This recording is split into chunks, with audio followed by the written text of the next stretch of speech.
K ನ್ಯೂಸ್ಗೆ ಸ್ವಾಗತ. ನಾನು ಶಿವಪ್ರಕಾಶ್ ಎಂ.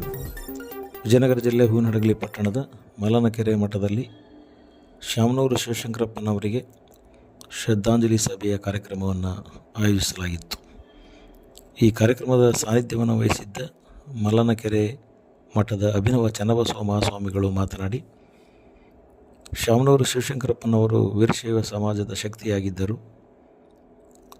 ಅವರು ಸಾಮಾಜಿಕವಾಗಿ, ಧಾರ್ಮಿಕವಾಗಿ, ಶೈಕ್ಷಣಿಕವಾಗಿ ಅತ್ಯಂತ ಶ್ರೇಷ್ಠ ಕಾರ್ಯಗಳನ್ನು ಮಾಡಿದ್ದಾರೆ. ಸಮಾಜಕ್ಕೆ ಒಂದು ದೊಡ್ಡ ಶಕ್ತಿ ಅವರು ಇಂದು ಇಲ್ಲದಾಗಿದೆ. ಅವರ ಆತ್ಮಕ್ಕೆ ದೇವರು ಶಾಂತಿಯನ್ನು ಕೊಡಲಿ ಎಂದು ಹೇಳಿದರು.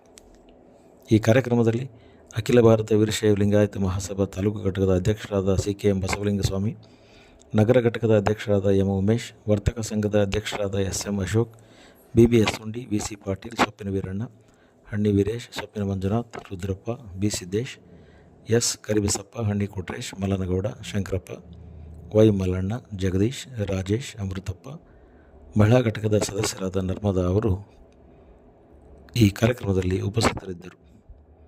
ವೀರಶೈವ ಮಹಾಸಭಾದ ತಾಲೂಕು ಘಟಕದ ಸಮಾಜದ ಎಲ್ಲ ಸೇರಿ ಶಾಮನೂರು ಶಿವಶಂಕರಪ್ಪನವರಿಗೆ ಭಾವಪೂರ್ವಕ ಶ್ರದ್ಧಾಂಜಲಿಯನ್ನು ಅರ್ಪಿಸಿದರು. ಮುಖಂಡರಾಗಿ ನಾಯಕತ್ವವನ್ನು ವಹಿಸಿಕೊಂಡು ಇಡೀ ಅಲ್ಲಿ ಎಷ್ಟೇ ಕಷ್ಟ ಬಂದರೂ ಕೂಡ ಅವರು ರಾಜಕೀಯ ಒಳಗಾಗಲಿ ಮತ್ತು ಸಾಮಾಜಿಕವಾಗಿರುವಂತಹ ಕಾರ್ಯಕ್ರಮದೊಳಗಾಗಿ ಭಾಗವಹಿಸಿಕೊಂಡು ಎಲ್ಲರನ್ನೂ ಕೂಡ ಒಗ್ಗೂಡಿಸಿಕೊಂಡು ಹೋಗುವಂಥ ಸಂಘಟನೆಯನ್ನು ನೀವೆಲ್ಲರೂ ಕೂಡ ಕೇಳಿದೆ.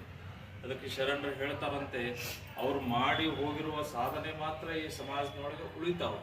ಅವರು ಶರೀರ ಮಾತ್ರ ಇಲ್ಲ, ಈಗ ಶರೀರ ಮಾತ್ರ ಇಲ್ಲ, ಅವ್ರು ಮಾಡಿ ಹೋಗಿರುವ ಸಾಧನೆ ಮಾತ್ರ ನಾವೆಲ್ಲ ನೆನಪು ಮಾಡಿಕೊಳ್ತೇವೆ. ಹುಬ್ಬು ಹುಟ್ಟಿತ್ತು ನೀರಿನಲ್ಲಿ, ಆಣೆಕಲ್ಲು ಹುಟ್ಟಿತ್ತು ನೀರಿನಲ್ಲಿ, ಮುತ್ತು ಹುಟ್ಟಿತ್ತು ನೀರಿನಲ್ಲಿ ಅಂತ ಹೇಳ್ತಾರೆ.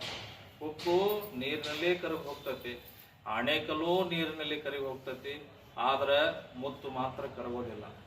ಆ ಮೂರೂ ವಸ್ತು ಕೂಡ ಸಮುದ್ರದೊಳಗೆ ಹುಟ್ಟತಾವ ಅನ್ನುವಂಥದ್ದು ತಮಗೆಲ್ಲ ಗೊತ್ತಿರುವ ವಿಷಯ. ಆಣೆಕಲ್ಲು ಮತ್ತು ಹುಪ್ಪುನು ಕೂಡ ಸಮುದ್ರದೊಳಗೆ ಹುಟ್ಟಿರ್ತದೆ, ಆದ್ರೆ ನೀರಿನೊಳಗನೋ ಮತ್ತೊಂದರೊಳಗನೋ ಬೆರೆಸಿದ್ರೆ ಆ ಎರಡೂ ವಸ್ತು ಕೂಡ ಕರಗಿ ಹೋಗ್ತಾರೆ. ಸಮುದ್ರದೊಳಗ ಕಪ್ಪೆ ಚಿಪ್ಪಿನೊಳಗ ಹುಟ್ಟಿರುವಂಥ ಮುತ್ತು ಮತ್ತೆ ನೀವು ಯಾವುದೇ ಹಾಲಿನೊಳಗ, ನೀರಿನೊಳಗ, ಮತ್ತೊಂದರೊಳಗ ಬೆರೆಸಿದ್ರೆ ಆ ಮುತ್ತು ಎಂದೂ ಕೂಡ ಕರಗಿ ಹೋಗೋದಿಲ್ಲ. ಹಂಗ ಇವತ್ತು ಆಣೆಕಲ್ಲು ಮತ್ತು ಹುಪ್ಪು ಕರಿಗಿ ಹೋಗಿರುವಂತಹದ್ದು ಯಾವ್ದಂತಂದ್ರೆ ಶಾಮನೂರು ಶಿವಶಂಕರಪ್ಪನವರ ಶರೀರ ಕರಿಗಿ ಹೋಗೈತಿ.